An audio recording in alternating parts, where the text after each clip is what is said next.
Mësimdhënësit Ferizajës kanë nisur të nënshkruajnë kontratat të cilave u ka skaduar afati. Ato kontrata ishin dashur të nënshkruheshin nga fillimi i vitit shkollor 2014-2015, por që tek tani shkollat janë urdhëruar t'i dorëzojnë në drejtorinë komunale për arsim me afatin e skaduar më 28 shkurt.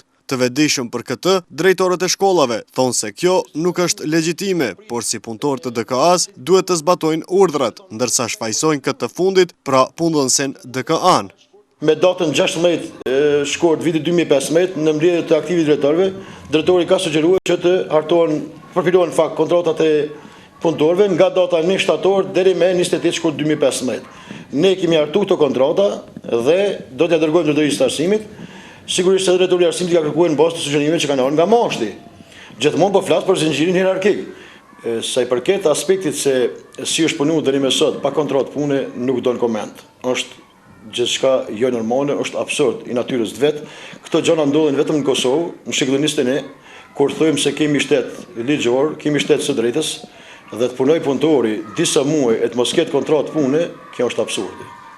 Drejtori komunal për arsim Muhamed Halili, i cili është në një trajnim 2 ditor jashtë qytetit, përmes telefonit i tha televizionit Tema se këto kontrata po bëhen me udhëzim të Ministrisë së Arsimit dhe me vonesë për arsye se kanë përitur që të nënshkruhej kontrata kolektive.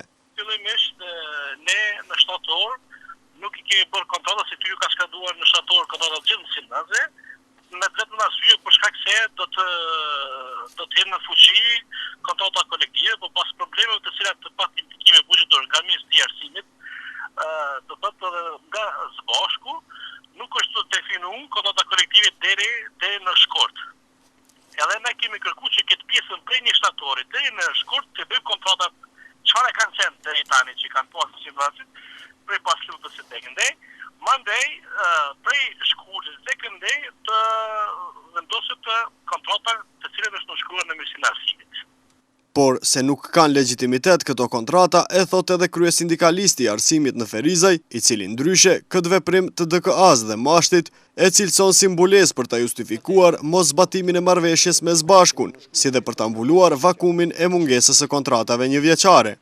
Kjo është vetëm për kohën e kaluar, domethënë një pjesë e mbulimit të vakumit të institucioneve që kanë pas vakume, dhe thash duan atë ta legjitimitojnë atë vakum, ta mbulojnë me një petk, sepse deri tash është dashur të jenë kontratat sipas asaj që shkruan në kontratën kolektive, kontrata punës është dashur. Po meqense nuk janë kryer punën nga institucionet me kohë, atëherë tash ta duan që përmes këtij petku ta mbulojnë atë vakum.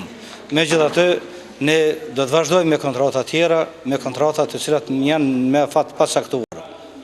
Drejtori i arsimit tha se së shpejti pritet të zgjidhet edhe çështja e rritjes së pagës vjetore prej 0,5% në bazë të stazhit të punës. Kanë me harmonizuar Ministri i Arsimit për kontratat kolektive që do të jetë prej 1 janarit në fuqi paga për 0,5% edhe në mënyrë retroaktive të paguhet prej 1 janarit. Është anë që kanë mbetë në Ministrisë me shurtu, me diskutu që me monimin demarkativ që kjo do të jetë në mënyrë retroaktive. E kjo mbetet më pa ditë në vim. Për mos zbatimin e marrëveshjes mes zbashkut dhe mashtit, punëtorët e arsimit patën mbajt grev muajin e kaluar, ndërkaq ata paralajmërojnë se nëse nuk fillon së zbatuari së shpejti nënshkrimi i kontratës kolektive, atëherë sërish do të futen në grev.